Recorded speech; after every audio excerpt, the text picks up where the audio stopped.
Hoy es martes 13 de febrero de 2024. Llegamos a la emisión 487. Quedamos a 13 emisiones de completar las 500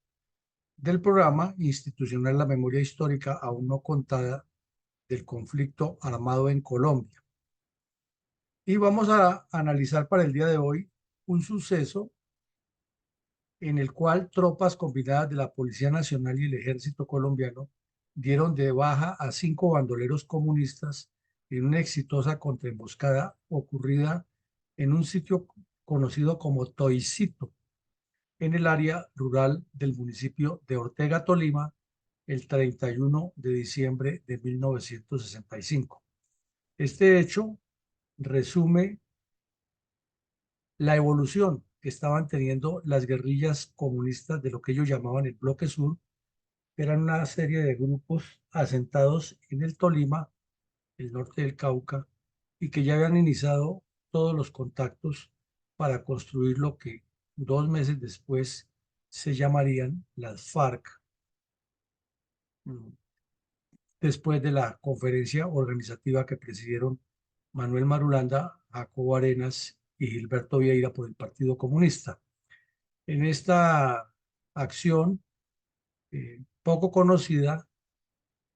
se evidenció una buena coordinación de la Policía Nacional y el Ejército, que acudió presto a apoyar a los agentes de policía que han sido emboscados, y en la reacción fueron dados de baja 5 bandoleros de un grupo que llamaba el 26 de septiembre, que estaba delinquiendo precisamente del centro y sur oriente del Tolima, y tenía como función abarcar una amplia un amplio trecho del territorio tolimense para continuar en lo iniciado unos años antes por Mediavida y otros bandidos entre liberales y comunistas en toda esta zona. Es interesante y nos va articulando un rompecabezas con un salto en la historia, pero lo hemos considerado importante para ver algunos de los efectos del cacareado plan de pacificación del Tolima hecho por el señor Lleras Camargo en 1960, y aquí notamos cómo 5 años después, en lugar de disminuir la violencia, se multiplicó. Adelante, mi coronel. ¿Cuál es la importancia geoestratégica del municipio de Ortega, ubicado en el centro del departamento del Tolima, en medio de las cordilleras central y oriental? Bueno, el mapa nos muestra 3 factores esenciales. El departamento del Tolima, ubicado en el centro occidente de Colombia, enclavado fundamentalmente sobre la cordillera central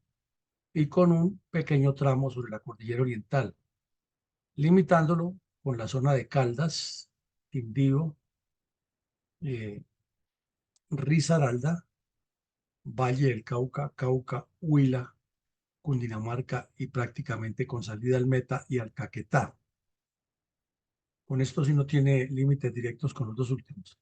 Y notamos que todo lo que existe sobre la cordillera central es el eje de avance inicial tomado por el Partido Comunista para instalar sus repúblicas independientes de Marquetalia y Río Chiquito, con el fin de tener un control geoestratégico sobre los departamentos de Caldas, Quindío, Risaralda, Valle, Cauca, y más al sur, haciendo una juntura con el norte del Huila y salida hacia Caquetá. El municipio de Ortega, Tolima, está ubicado en todo el centro del departamento, no muy lejos al sur también de otro municipio importante que está al centro, que es el municipio de Ibagué, cuya área poblada está exactamente en el centro y es prácticamente perpendicular. Tenemos que este municipio, al estar sobre el centro, tiene una parte hacia la cordillera, no tan quebrado como otros municipios que están al occidente del departamento, pero tiene un buen tramo sobre la cordillera y otro tramo en descenso hacia la zona cálida del Valle Grande del Río de la Magdalena. Y el área más importante o más conocida geográficamente del municipio de Ortega es el famoso río de Tetuán, que siempre ha sido mencionado por su turismo y por su historia de interacción humana y social en la zona. Resulta que allí hay varias etnias indígenas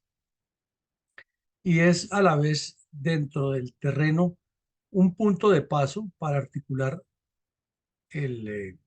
flujo, la dinámica económica y política y social que hay en el departamento del norte con lo que ocurra o lo que suceda en el sur del mismo departamento, en donde hay municipios de los cuales hemos hablado ya mucho, de Chaparral, Río Blanco, Ataco, etcétera. Entonces, por esa misma ubicación y por la multiplicidad de etnias indígenas, se convirtió en un punto importante, ya que limita también con otro municipio muy conocido en el Tolima, que es Natagaima, donde están las etnias Collaima. Y para el Partido Comunista, que ya estaba trabajando con los indígenas paeses y con otras etnias del Cauca y del Huila, era importante cooptar sobre la cordillera todas estas etnias para voltearlas contra el Estado y organizar su estructura política de guerra de guerrillas y de violencia revolucionaria a largo plazo. Pero finalmente, lo más importante para su ejercicio de guerra revolucionaria era poder pasar el río Magdalena por distintos puntos y tener el acceso al oriente del Tolima con salida hacia Cundinamarca, Meta y Caquetá.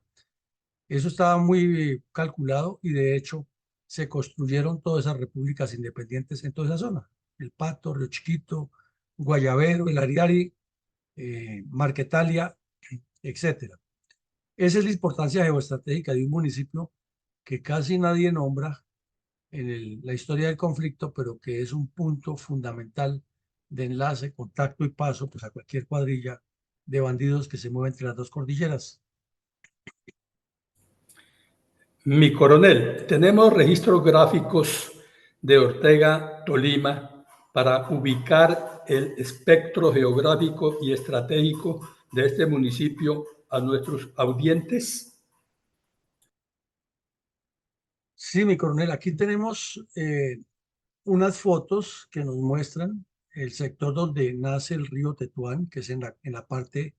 occidental del municipio y si nos ubicamos en el mapa, oriental de la cordillera central. Como vemos, una zona de bastante nubosidad, de alto índice pluviométrico y de un terreno que se va volviendo cada vez más árido en la medida que avanza hacia el norte y cuando llega, por ejemplo, a Honda y Mariquita, el suelo es demasiado limoso y muy seco, muy árido. Es una característica especial de lo que va formando el sector aledaño al Magdalena Medio. Pero también tiene un sector donde eh, se cultiva sobre todo café y otros productos de clima templado. Vemos que el área urbana tiene una bella característica, es que se mantiene muy arborizada debido a que ya en la parte baja es cálido, tiene la temperatura del Valle de la Magdalena. Y tenemos el famoso río Tetuán, que como ya lo dijimos, nace arriba en la cordillera donde se alcanza a ver la nubosidad y va descendiendo hasta verter sus aguas sobre el río Magdalena. Y este es uno de los sitios que tiene nuestra bella Colombia en muchas partes de las tres cordilleras, que son unas quebradas, unos cursos de agua que normalmente, sin que se produzcan crecientes por efectos de lluvias en las cabeceras, son utilizadas para los famosos paseos de olla desde la época de la colonia. Y aquí tenemos en la parte baja un puente de circunstancia construido para unir veredas de un lado y otro sobre el río Tetuán. Entonces, como vemos, este río juega mucha, tiene un rol muy importante en el desarrollo social, político y económico del municipio. Y para las comunidades es esencial ya que se integra eh, las diferentes veredas. Como vemos, la vegetación en la parte baja del río es bastante frondosa, bastante tropical, pero en la parte alta se nota esa resequedad tan especial que tiene la tierra y que hace diferente la zona inicial del Magdalena Medio con la zona del Alto Magdalena, que es mucho más tierra negra, o con la zona del Bajo Magdalena, que es cenagosa y malsana por la existencia de zancudos y otros insectos. Entonces son las características que se analizan y que le sirven también a las guerrillas para vivir en esos sectores, ya que al reclutar personas nativas son mucho más resistentes a todos estos efectos climáticos que tropas que lleguen a buscarlas de diferentes partes del país, y el mismo clima se va convirtiendo en una dificultad física para los soldados y policías. Mi coronel, ¿cuáles son las características del terreno en el lugar donde sucedió el contundente golpe de tropas combinadas del Ejército y Policía Nacional contra bandoleros comunistas de una cuadrilla de las FARC el 31 de diciembre del año 65 en el municipio de Ortega? Pues, mi coronel, aquí vemos el occidente del municipio, donde la cordillera comienza a, si la miramos de centro hacia el oriente, a descender, y si la miramos de centro hacia occidente, pues obviamente a ascender. Y esta es la característica del terreno, con carreteables en muy malas condiciones, no de ahora, sino desde siempre. Algunos todavía eran caminos de herradura. Y lo que ha sucedido es que para que estos hechos ocurrieran, ese día, 31 de diciembre, la policía había salido con una pequeña patrulla a cumplir un procedimiento de rutina con algún suceso eh, fuera de lo normal que había ocurrido en alguna vereda, y había ido a atender como cuerpo de policía la situación. Y entonces era una trampa que le tenían los bandidos montados en un sector muy parecido a este. Pues aquí vemos que es mucho más actualizado porque es un carreteable que se abrió, pero con las características que hemos descrito del piso y con la lluvia se desarticula fácilmente la banca de la vía que estaba construida. Y en ese tiempo pues nos queda claro que era peor, que han pasado casi 60 años de esos sucesos. Adelante, mi coronel. ¿Cuál es la radiografía de la compleja y exquisita violencia, enquistada violencia política del departamento del Tolima en términos de 1965 y comienzos de 1966?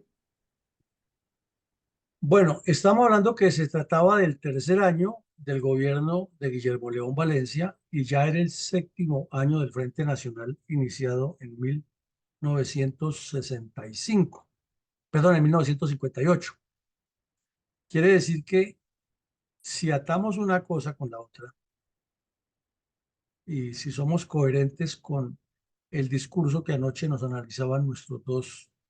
conferencistas, la paz hubiera sido ya un logro del Frente Nacional, porque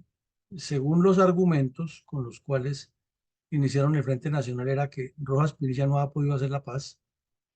que al unirse los dos partidos a desgobernar a Colombia ya habría un camino expedito y que pronto llegaría la paz. Pero si a eso le sumamos que también era el tercer año del Plan Lazo, sobre todo en el Quindío, pues se supondría que toda esa autoelogiosa presentación que se daba el señor Guillermo León Valencia diciendo que él era el cerebro, el gestor y la ficha clave del Plan Lazo y de la pacificación del país, pues no debería haber bandidos en el Tolima. Eso es lo ideal, ¿no? Pero si vamos a lo real, recordemos que el señor Lleras Camargo lo que hizo fue legitimar 4 republiquetas independientes en el sur del Tolima, otra al oriente con media vida, y que en el centro del departamento, o sea, en Ortega, se estaban enquistando paso a paso, como lo veremos más adelante, unas guerrillas comunistas con otro suceso que analizaremos para comprender mejor el por qué ocurrió este combate. Infortunadamente, enero, perdón, enero del 65, o sea, 10 o 11 meses antes de que ocurriera esta emboscada, se llegó al final del Plan Lazo, porque El retiro del general Ruiz Noboa, tormentoso y tempestuoso, indujo a que inmediatamente el mando, para evitar que no los retiraran a ellos y entrar en contradicciones con el presidente, dejaron de desarrollar ese proceso. Fue un corte abrupto, consecuencia del egocentrismo del presidente Valencia, y eso tampoco lo cuentan en la historia. Simplemente se dice es que el general Ruiz Noboa le iba a dar un golpe de Estado a Valencia, pero nunca cuentan que el señor Valencia se petaqueó el plan Lazo y lo cortó prácticamente de tajo y puso a los militares en otro escenario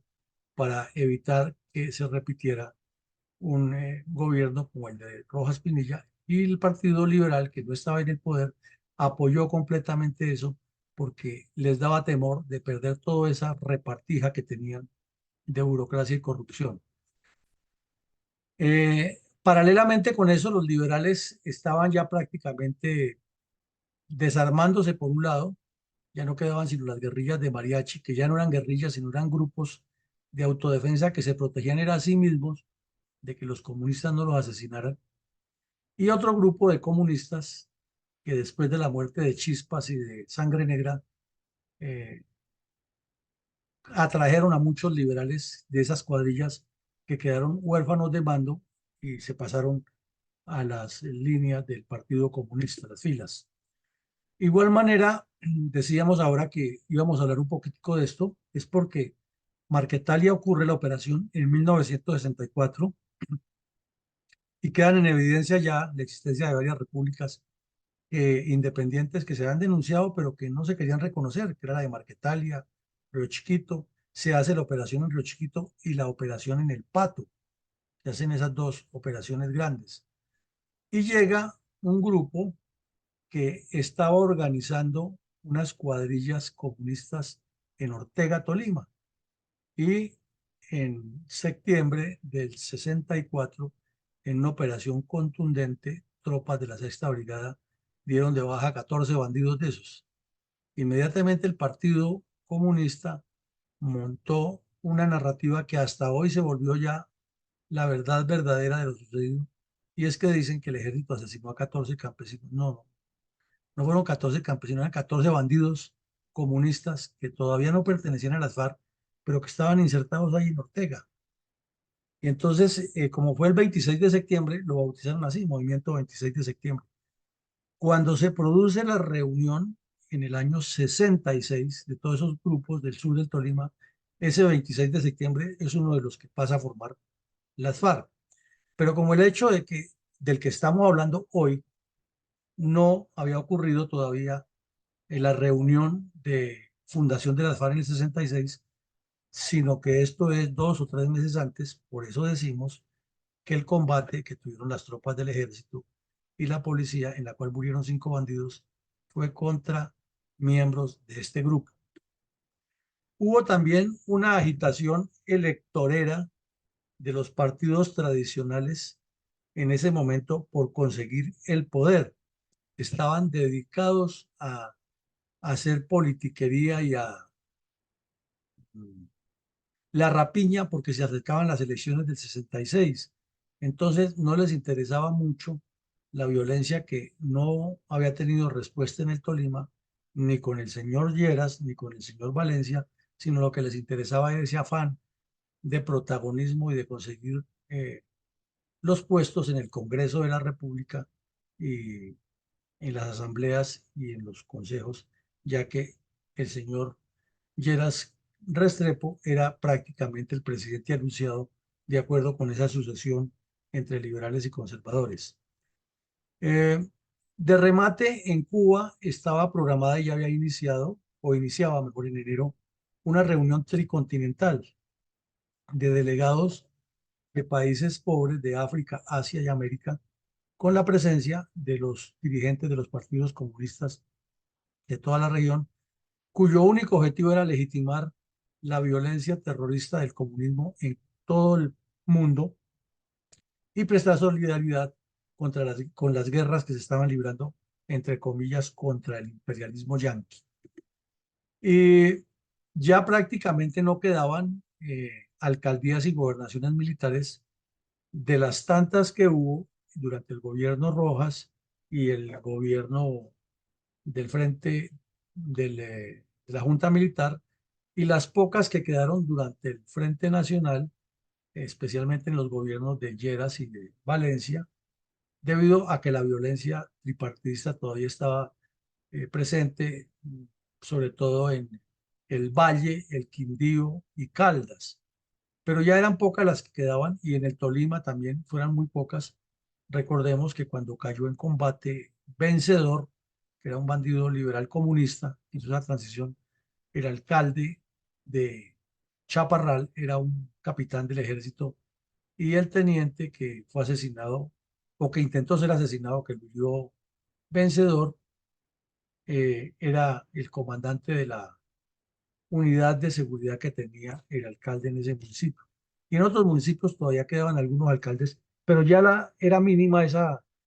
presencia, incluido en el Tolima. Como lo dijimos en el inicio, había un plan muy bien desarrollado por el Partido Comunista para cooptar las etnias del Cauca, Huila, Valle y Tolima y meterlas en un solo paquete revolucionario en apoyo de las guerrillas y de su plan subversivo sobre la cordillera central con extensión a la cordillera oriental, y hacer una mixtura de campesinos, indígenas, obreros, estudiantes, para que las guerrillas, como decía Jacobo Arenas, fueran un estímulo a esa subversión y avanzar sobre la capital de la República. Y había al mismo tiempo una demonización antimilitarista a nombre de la democracia, muy hábilmente manejada por los señores liberales y conservadores, con el argumento que el problema era,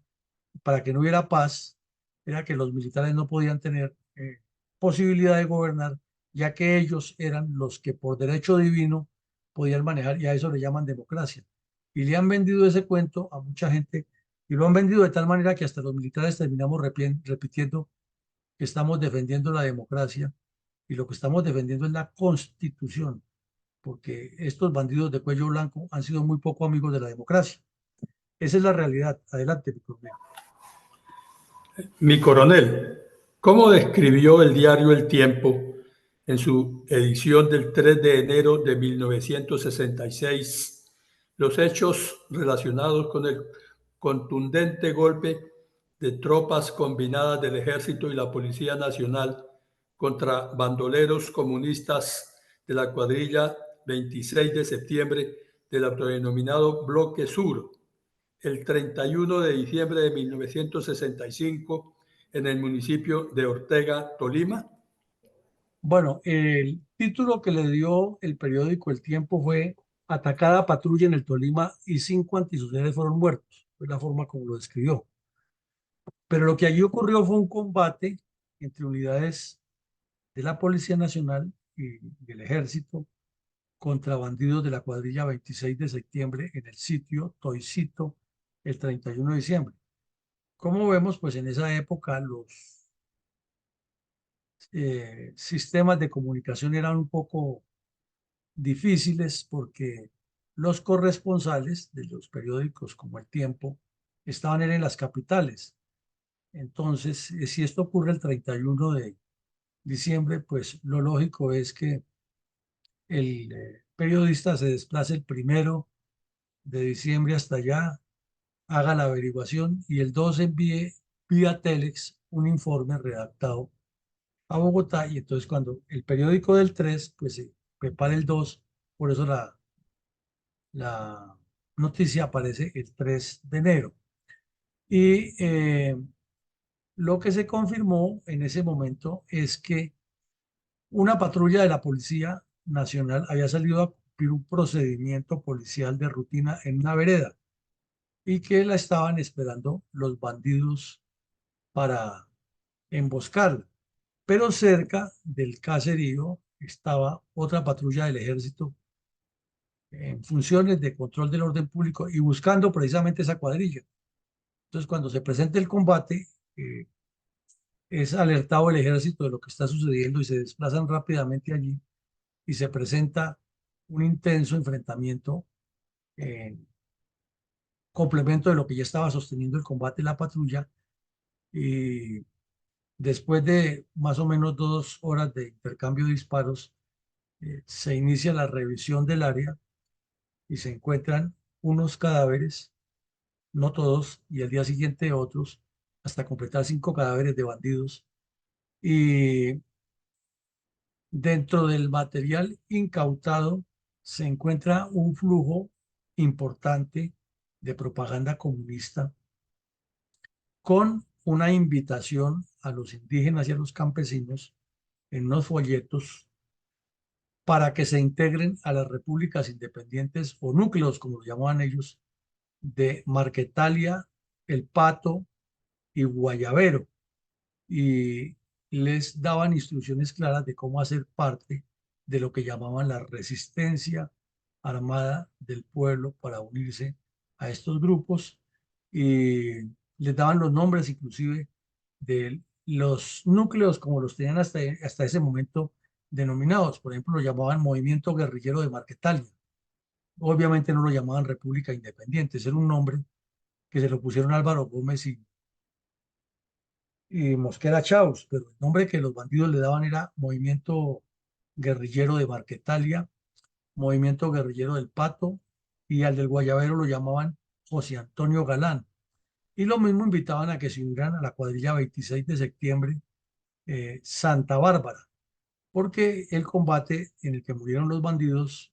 de los que hablamos ahora, hace los 14 que hablamos ahora, el 26 de septiembre, fue en un sitio que se llama Santa Bárbara. Lo mismo que era incitando a lo que según ellos llamaban la resistencia juvenil y la resistencia patriótica y el Comando Simón Bolívar.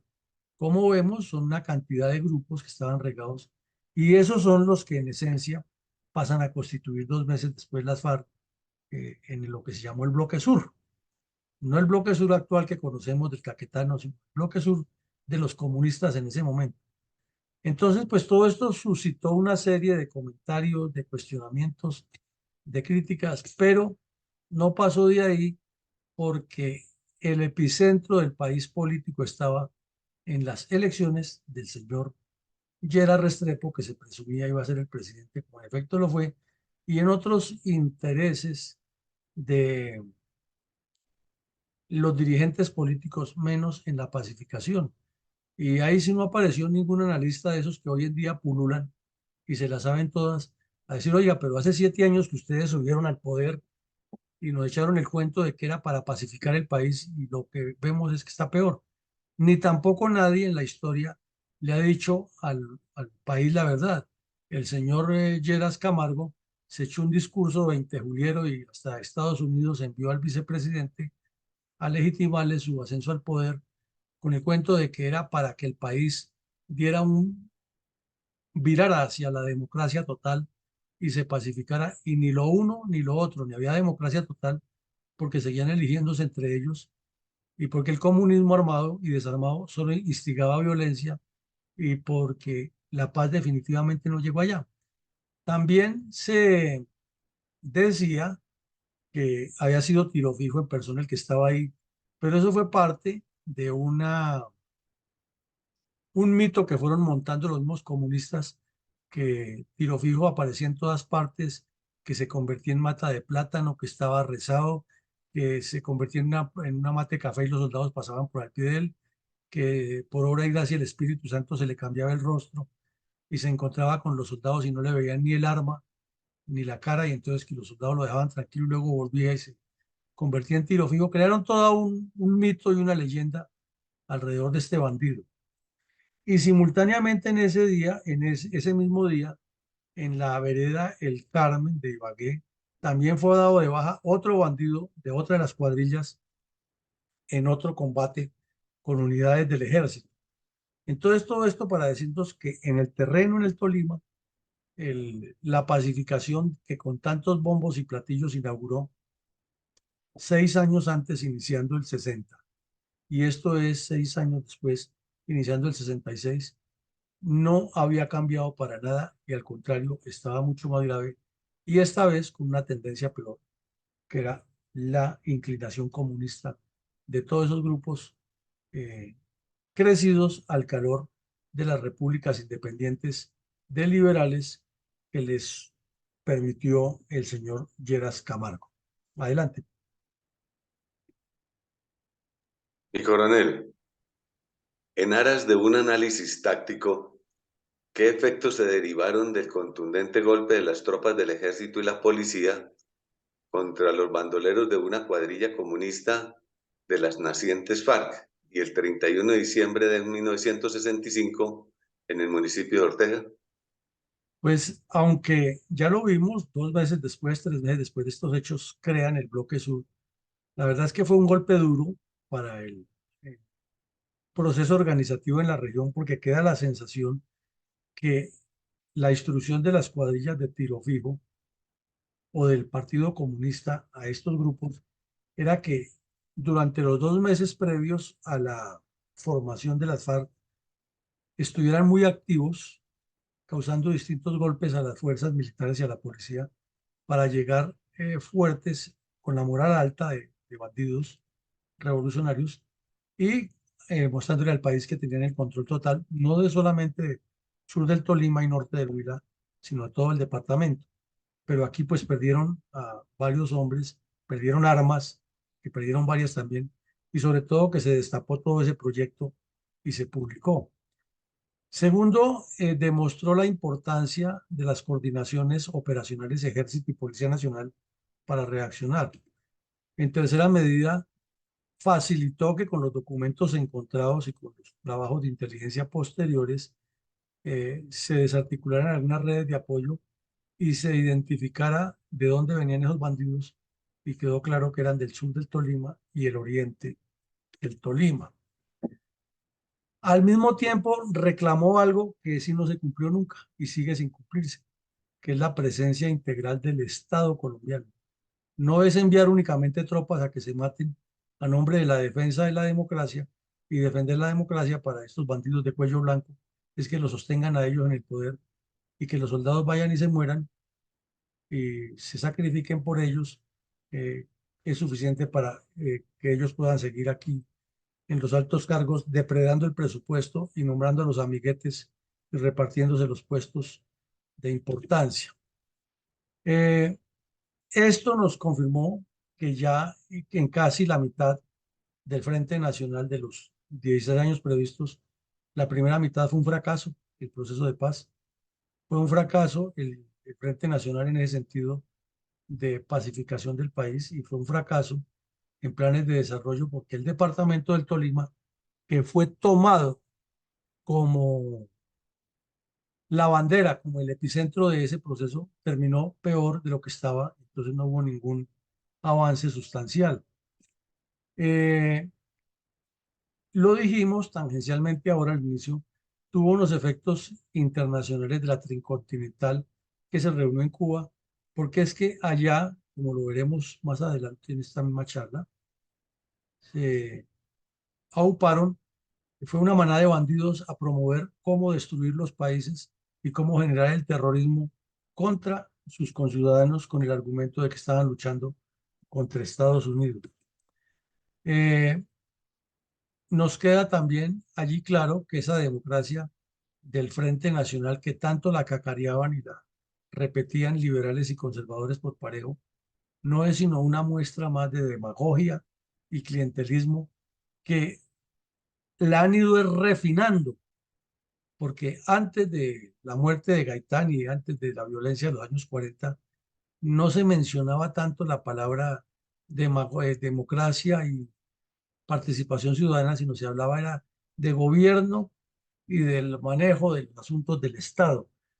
A partir de los 60, entonces con el argumento de que la dictadura, el ogro, el general Rojas, el gran enemigo de Colombia, había sido el Satán, entonces hablaron todo el tiempo de democracia. Pero aquí estamos viendo sobre el terreno que era más la tinta que rodaba por los periódicos y la saliva que rodaba por los micrófonos y cámaras que la realidad de esa democracia, porque en el fondo lo que tenía era una carga enorme de demagogia y clientelismo para la repartija de poder. Y prueba de eso es que hasta 23 o 24 años después de estos hechos que estamos hablando, se produjo la elección popular de alcaldes con toda la resistencia de un montón de grupos de estos de democracia. Estos que hablan de democracia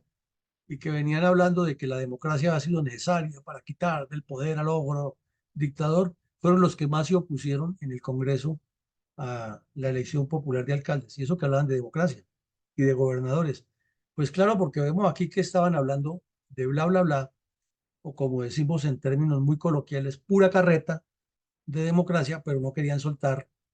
esa ubre tan ubérrima que les estaba dando tanta leche para distribuirse los puestos entre ellos. Y entonces era conveniente hablar de democracia y de haber quitado del poder a unos militares ogros y dictadores y tenerlos únicamente para que combatieran y ellos seguir pelechando de toda la riqueza de Colombia y de la distribución de cargos con el cuento de que estaban haciendo democracia. Ayer, hoy y siempre, porque fue hasta 1890 que se les comenzó a dar importancia a las etnias por medio de asuntos legales. El problema es que ya llegaron al 91 y se fueron para el otro lado. Los convirtieron en dueños y gobiernos paralelos. El tema es que así los consideren gobierno paralelo con esa connotación que les dio la Constitución, siguen siendo olvidados porque los han dejado crecer es a su amaño y eso no ha permitido que se integren al desarrollo nacional. Entonces, más que darles todas esas autonomías, lo que hay es que integrarlos al país y eso no se ha hecho. Quiere decir que están olvidados para muchos factores. Y hay un efecto aquí que se nota, es que ese golpe contundente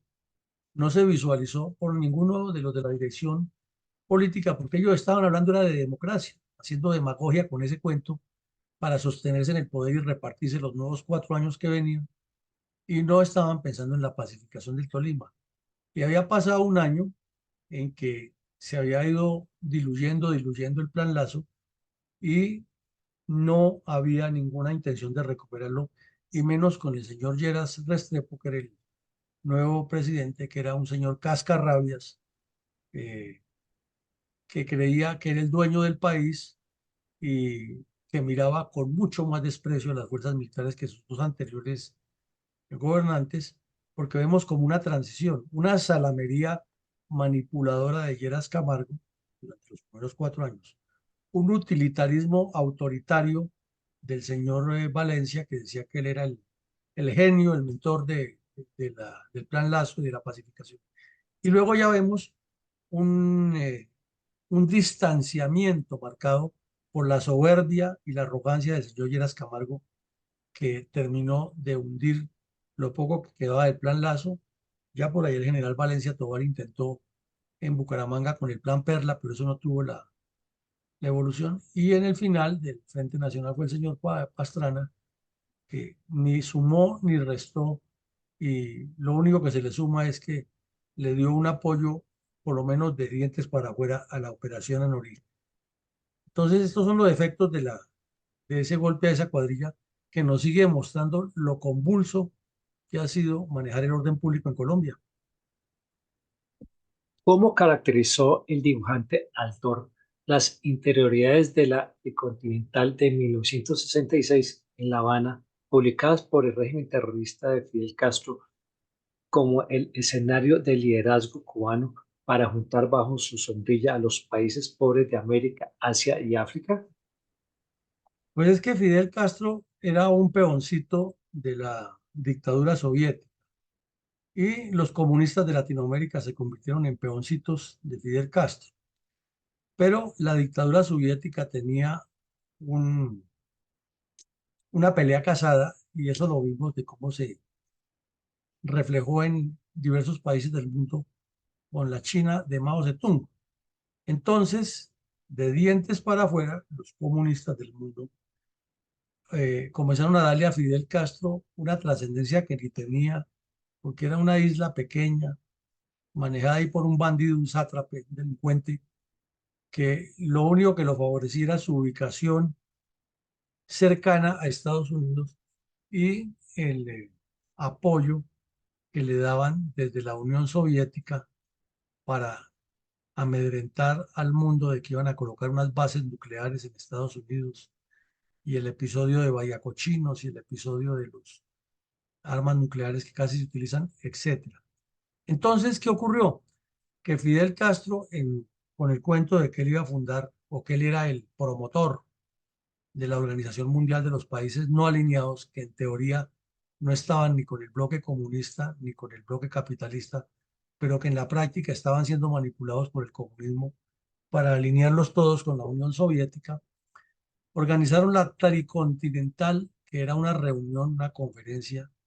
de países pobres del tercer mundo, de Asia, África y América, en Cuba.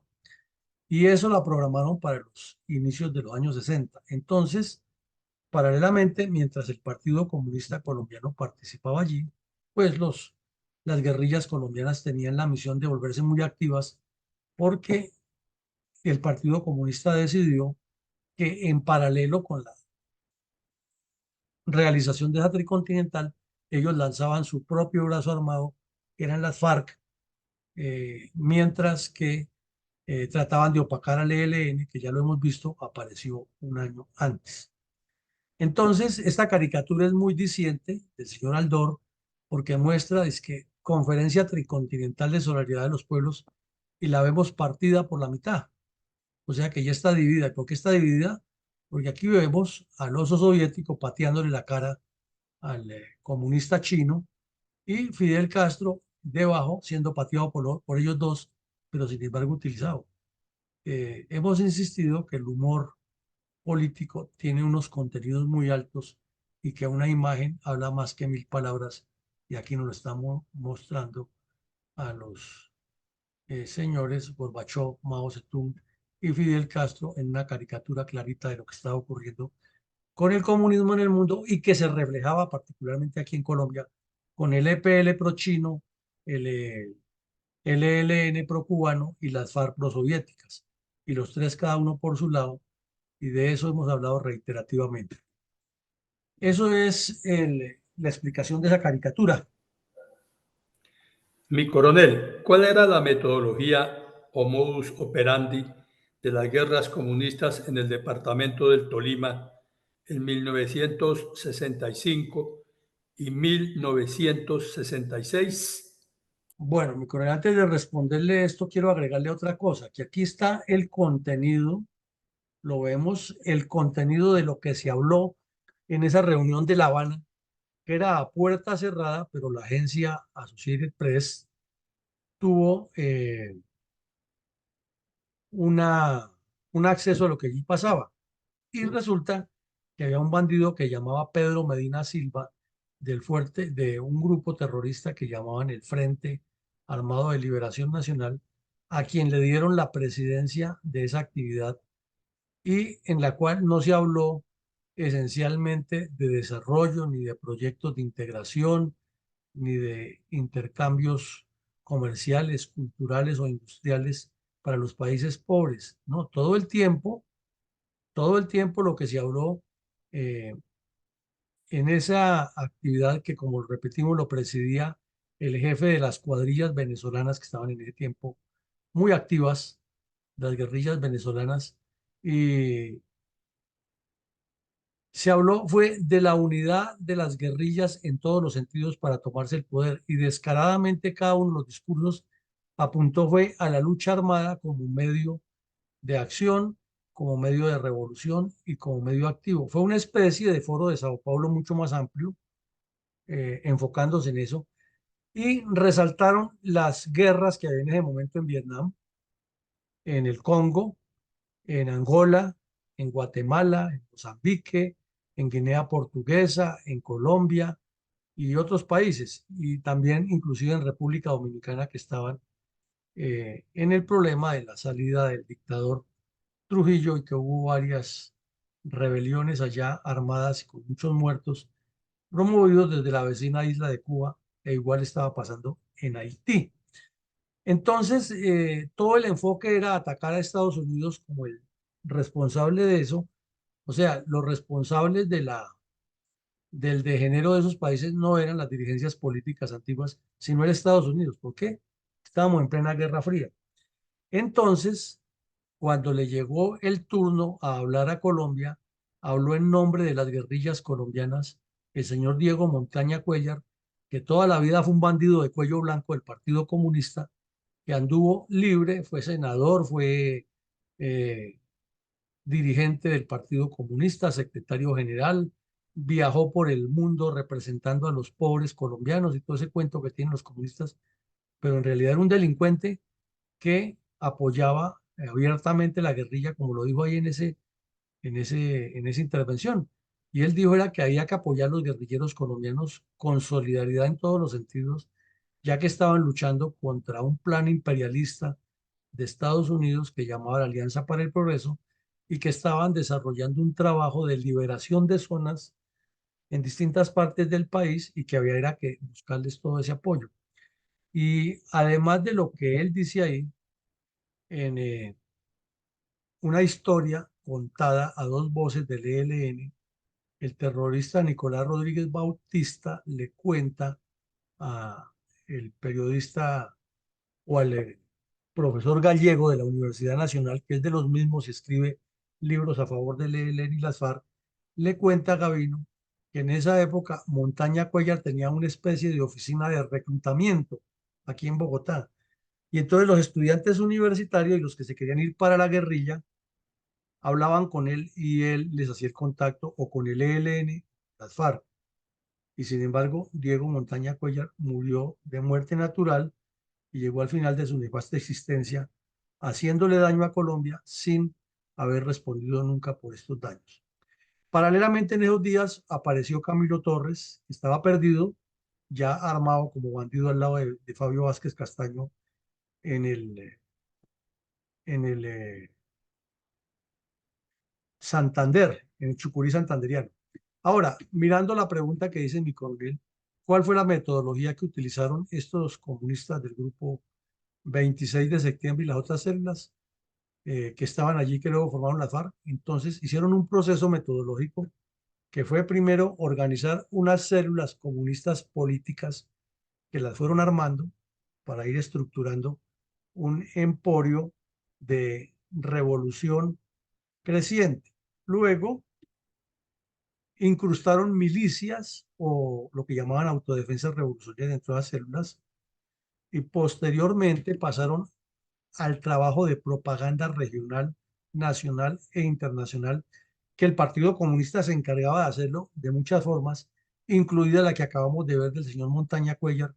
en un evento donde había gente de todo el mundo presentando cuál era el esquema y qué era lo que pedían ellos de solidaridad internacional para estas guerrillas. Entonces, analicémoslo desde ahora si es fácil combatir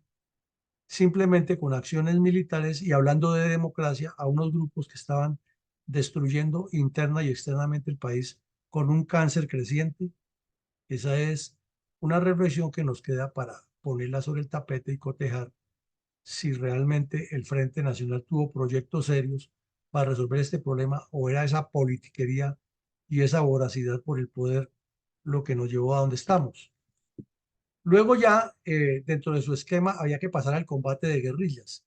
Y las guerrillas dentro de la metodología comunista tienen que ser muy activas. Una guerrilla no se puede quedar quieta. Y por eso es guerrilla, porque pica como la avispa, pega aquí, pega allá y todo el tiempo está activa. Si se queda quieta, se burocratiza, se queda estática y no va a producir los resultados ni el efecto psicológico complementario a la propaganda. El reclutamiento debe ser permanente pero cualificado, y así lo hicieron ellos. Era un reclutamiento de personas de distintas vertientes, indígenas, campesinos, obreros, pero siempre enfocado en cualificar a los aspirantes. Hubo una cooptación muy demostrada que, así como era cualificado ese reclutamiento, ya tener tres enfoques bien definidos: campesinos, indígenas y organizaciones sociales. En especial porque la acción comunal estaba tomando fuerza y los comunistas sí le vieron la utilidad de construcción del proyecto revolucionario como debe ser en cualquier trabajo político con comunidades de juntas de acción comunal y no como lo ha visto la democracia, entre comillas, de los liberales y conservadores de la mal llamada derecha, que lo que buscan es ubicar allí algún calanchín que les ayude a conseguir votos y que con corrupción reparta plato, tamales, y ese es el que le ayuda a conseguir los votos. Los comunistas lo ven es como el ente que les sirve de multiplicador de su ideología y de la organización de células políticas que luego se conviertan en células armadas. La diferencia es abismal. Hubo un proceso de cooptación de concejales y líderes sociales que es complementario con el anterior, ¿no? Bueno, y también se evidenció ya la extorsión y el secuestro en medio de esa actividad en la región, ya muy distinta a esa extorsión y secuestro que han hecho sus antecesores liberales y comunistas, que era muy reconocida porque era prácticamente voluntaria de entregarles recursos. Aquí ya es de frente todo el que tenga, sea liberal o conservador, lo secuestran, lo extorsionan porque es un fenómeno nuevo que luego evoluciona en narcotráfico. Y lo mismo se aplica a una cantidad de normas de terrorismo interno, o el que no está de acuerdo con ellos se muere y el que dentro de las guerrillas. En cambio, el que está fuera de las guerrillas y no está de acuerdo con ellos también se muere o se destierra y se le roba la propiedad.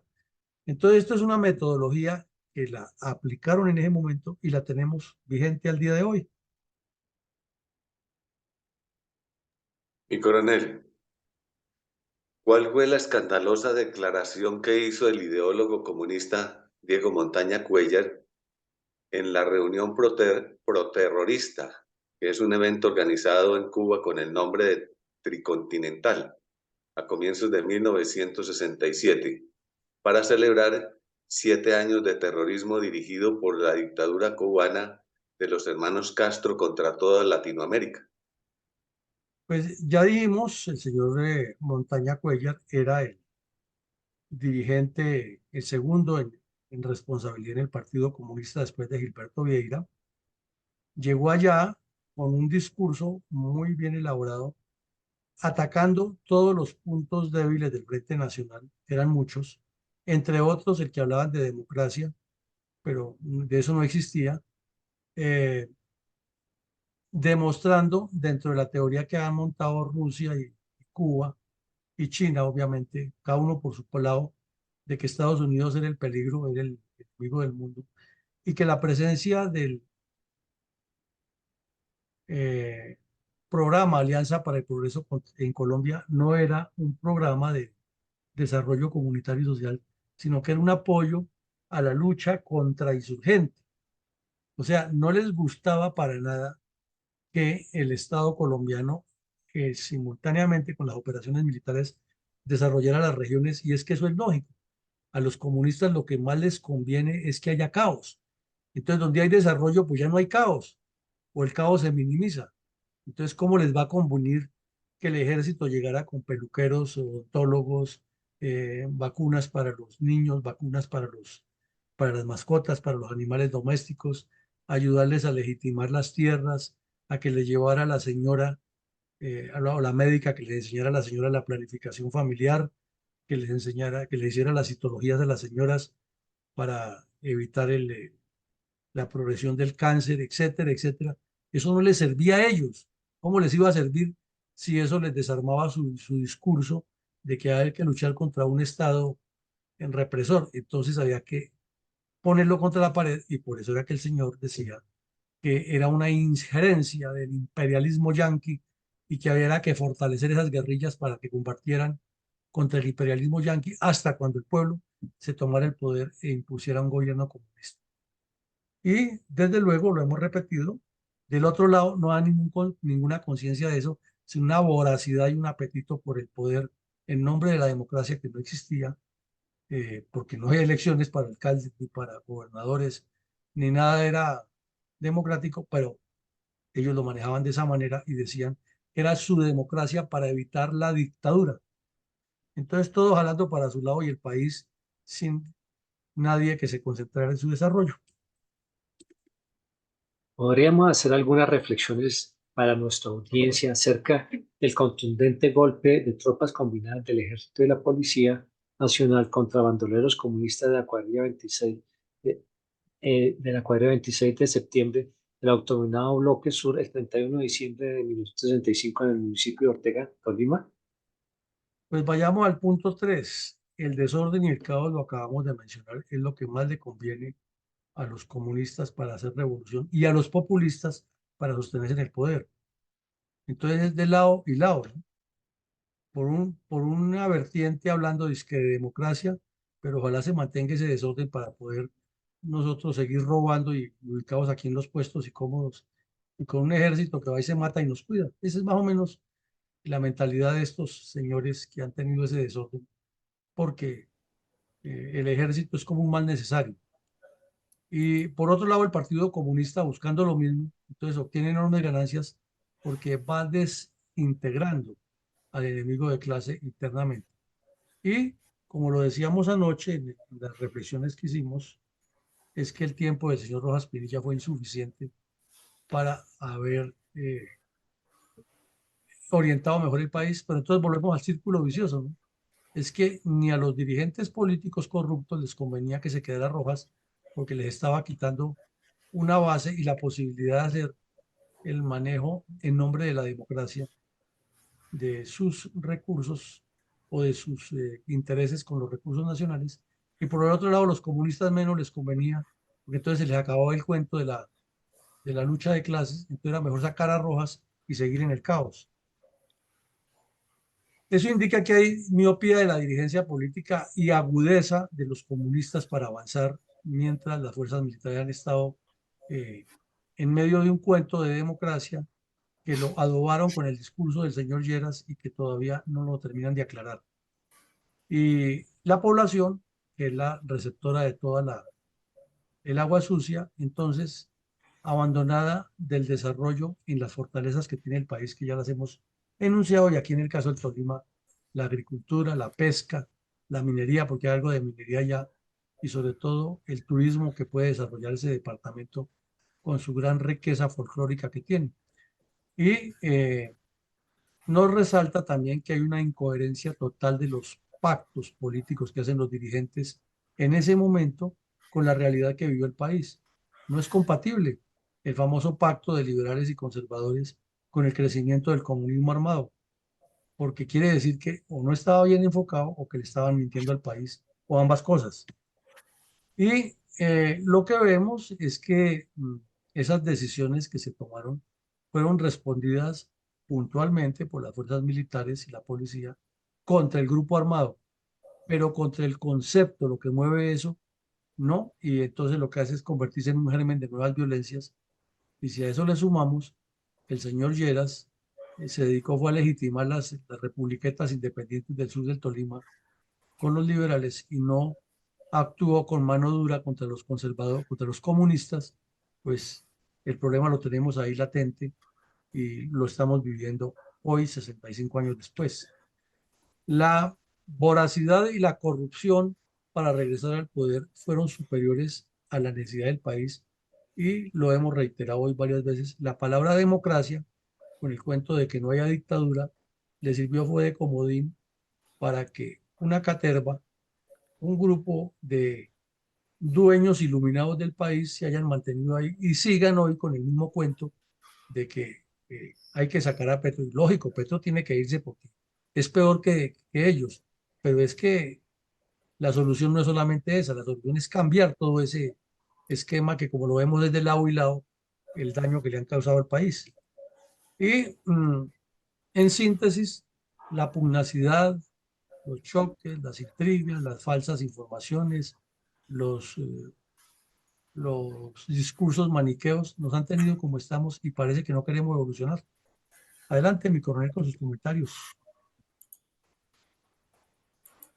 Bueno, mi coronel, gracias.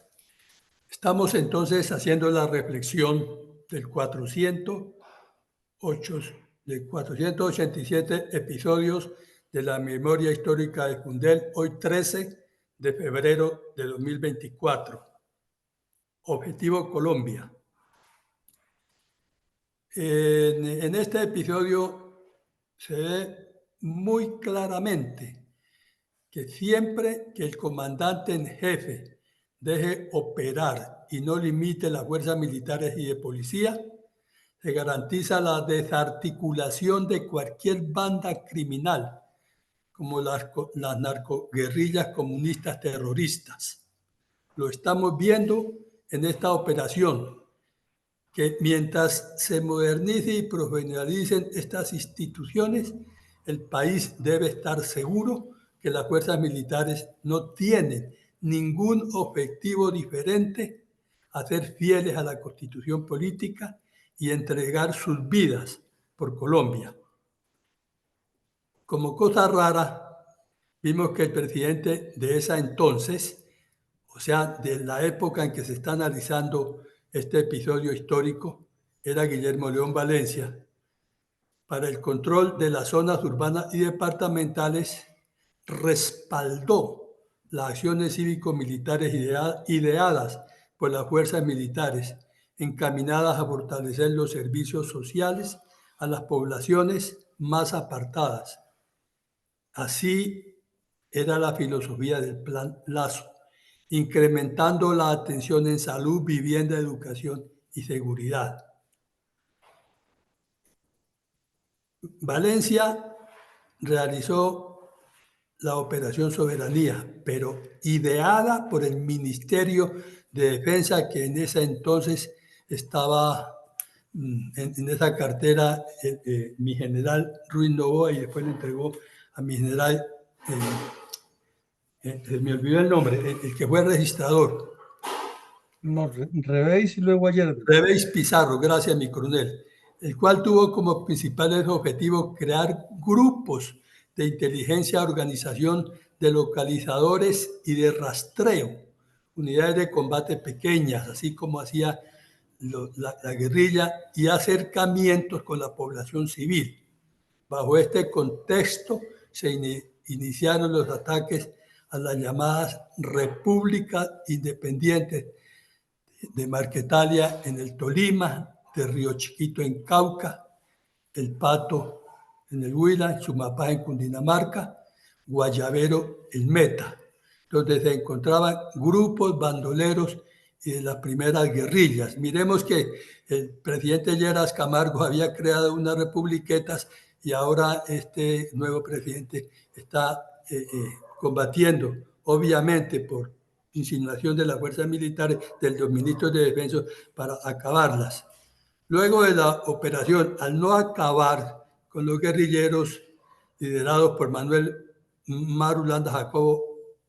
Arias y Ciro Trujillo, conforman el bloque sur del que hoy habló usted, mi coronel, en el episodio, que pasaría a denominarse las Fuerzas Armadas. Pero veamos que no solamente las fuerzas militares combaten a la narcoguerrilla, sino que construyen progreso, como bien se puede demostrar en la construcción de la carretera Valsillas-San Vicente del Caguán, reducto o reflejo del Plan Lazo, que mucho antes se había diseñado, en teoría, una vía de penetración de 120 kilómetros.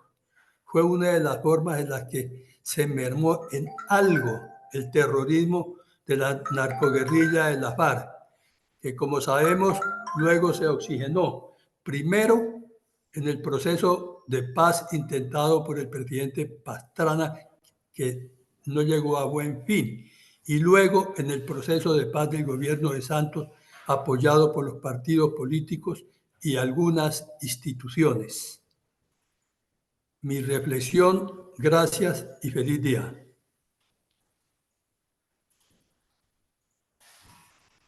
Bueno, mi coronel, muchas gracias. Muy concreto usted y